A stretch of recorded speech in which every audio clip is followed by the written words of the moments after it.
I recently did a video where I ranked my 5 favorite Lex Luthor stories of all time. That list included some of the most notable Luthor stories ever published, such as Luthor Man of Steel and the unauthorized biography. This list, on the other hand, will focus on Lex Luthor stories that, while great, never really seems to get a whole lot of attention.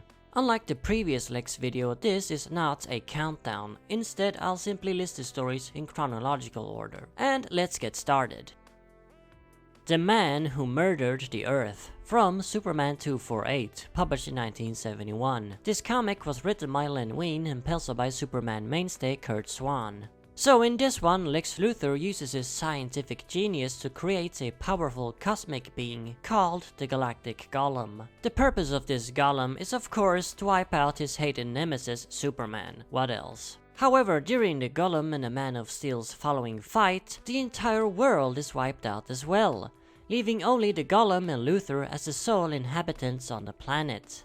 Yeah, it appears that Lex may have made his Golem a bit too powerful.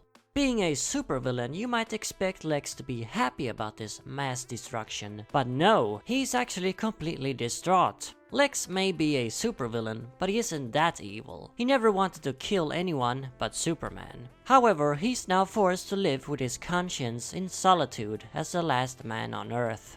I of course won't spoil how the story ends. As usual, I highly recommend you read it yourself. Needless to say, this comic serves as a great example of Luthor's sympathetic side, and it is one of the earlier comics to portray a supervillain as layered, and not just a stock evil paper cutout. This comic is also a great example of the old mad scientist version of Lex. I mean, just look at him, he's going full Victor Frankenstein here. A fantastic Bronze Age Luthor comic, and also a pretty fascinating science fiction story.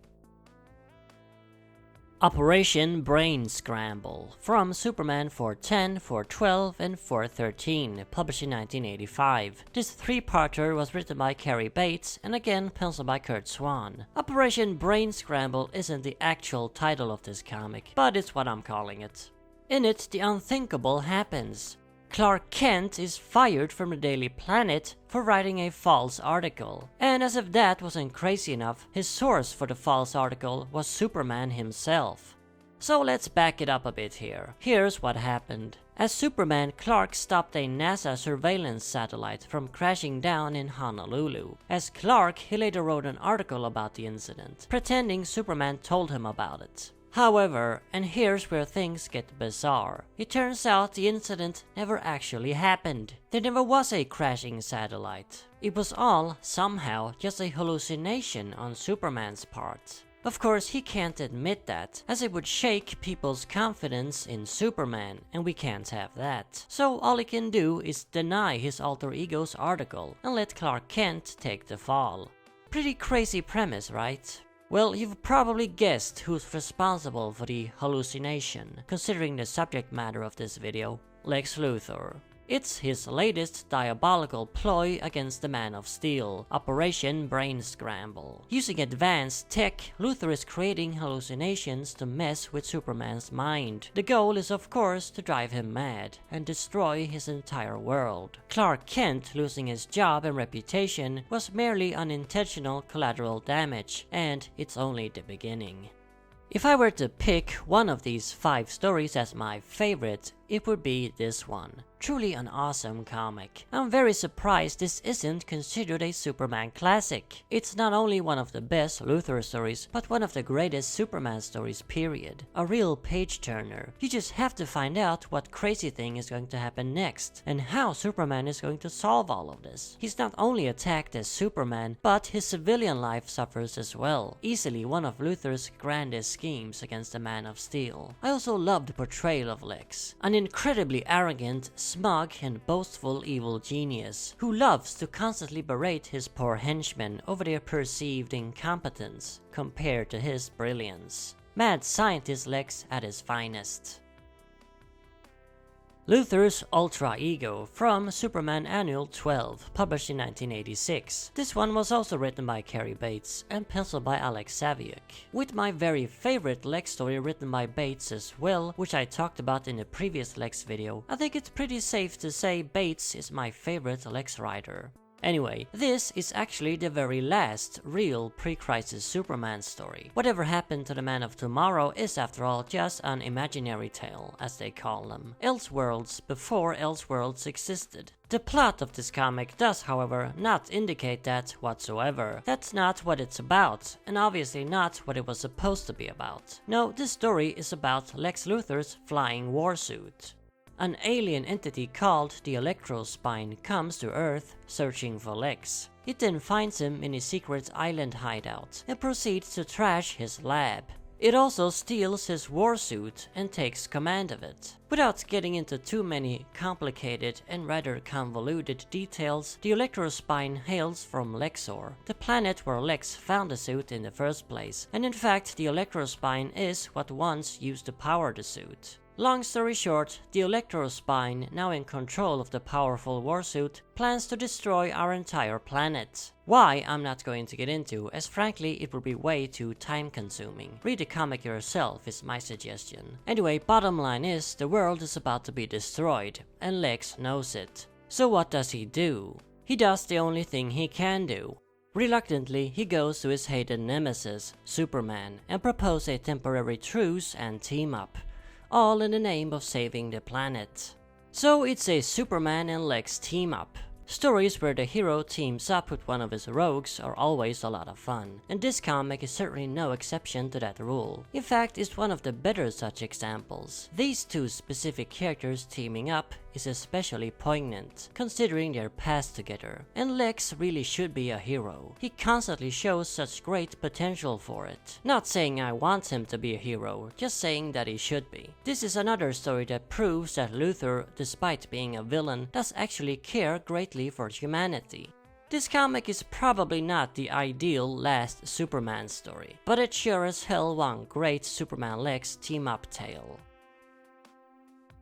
The Ghost of Luthor from Action Comics 668, published in 1991. It was written by Roger Stern and penciled by Bob McLeod. So by 1991, the classic mad scientist Luthor had been long gone, and the modern post-crisis corporate businessman Lex had firmly been established. Here's a funny thing about this comic. Lex Luthor doesn't actually appear in it. You're of course then wondering why the hell it's on the list. Well, while Lex may not appear, this story is still all about Lex Luthor. This story takes place during that brief period when Lex was believed to be dead. In reality though, he'd only faked his death and soon reappeared in a younger clone body of himself. Yeah, the 90s was a weird time for Lex Luthor. As I said, this story is right before he reappeared though, and all of Metropolis, including Superman, believed him to be actually dead. This comic thus explores a Metropolis without Lex Luthor, and the results may not be exactly what you may have expected. For instance, instead of being overjoyed, Superman is plagued by freaky nightmares where Lex comes to haunt him from beyond the grave. And while some are happy to see Lex gone, a lot of people aren't. Lex was practically the man who ran this city, and without him, well, the city simply doesn't quite run anymore. People are losing jobs, businesses are being shut down, and nothing is really being done about it. With all his might and power, Superman is still powerless to solve these types of issues. That was, perhaps surprisingly, the job of his arch-nemesis. Besides these problems, the city doesn't seem to be able to let go of Luthor either. He's still in the public conscious. Constant news articles are being written about him, and he's the hottest topic on talk shows. Citizens are even coming up with their own crackpot theories of just what exactly happened to Luthor, and that he may not be dead after all. Yeah, now I think you see my point. This story may not feature Lex, but Lex still permeates every single page of it. Seeing the world through Lex's eyes can be very fascinating, as we've done in many stories. But seeing Lex through the eyes of the world can be equally fascinating, like in this story. Lex's place in Metropolis is very complicated. You can't just remove him and everything will be hunky-dory. It isn't a simple case of a villain who you can just imprison. As this comic proves, after Superman, Lex is probably the most important man in Metropolis. And finally, for overlooked Lex Luthor stories, we've got A Night at the Opera from The Adventures of Superman 575, published in 1999. It was written by Stuart Immonen and Mark Millar and penciled by Yannick Paquette. I just love trying to pronounce these weird names. So by 1999, things were back to being pretty much normal for Lex Luthor. No more fake deaths and no more clone bodies. Of course, a year later he became president of the United States and things got kinda weird again. Anyway, this story is very simple, and anyone can just pick it up and perfectly understand it. You don't need to have read a single Superman comic in your life. That's kind of what I love about it. It's simplicity. There's no convoluted continuity to try and follow, and there are no distracting subplots. So, what the comic is about is Lex Luthor inviting Lois Lane and her husband Clark Kent for a night at the opera. A performance of Don Giovanni, to be specific, Lois's favorite opera. So why is Lex doing this? Well, as most of you probably know, Lex has a history of being in love with Lois. This little stunt of his is all a ploy to try and put the moves on her. And let me tell ya, he goes to some pretty extreme lengths to try and impress her. And let's not even mention what he does to Clark to get him out of the way. Yeah, when Lex sees something that he wants, he's going to get it, no matter what. Of course, the funny thing is, Lois Lane may just be what he wants the very most, yet she's the one thing in the whole world that he can't have. And ironically, without him knowing, she happens to belong to his arch nemesis instead.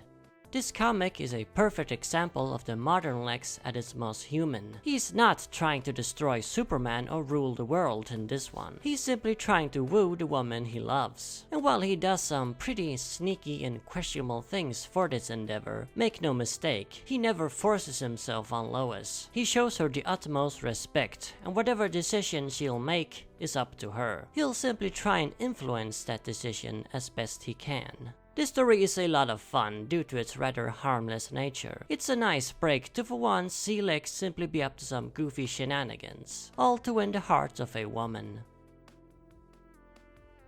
And there you have it. 5 overlooked Lex Luthor comics. If you're a massive Lex fan and haven't read these, I highly recommend that you do. Considering the fact Lex has appeared in so many stories, I could easily make a volume 2 for this guy. I might just do that. But 2 Lex videos in such a short time is quite enough for a while. Let's focus on other characters first. Hopefully I'll be able to do a video on Parasite. The only problem is, most of his stories suck. And yeah, the complete history of Parasite video you guys voted on a long time ago is definitely dead. It ain't happening. But I will try to make a top 5 best Parasite stories, and hopefully before the year is over too. Next though is a master of fear himself, Johnny Crane, aka the Scarecrow. So stay tuned for that. And as always, remember, Arkham Asylum awaits you in the next video.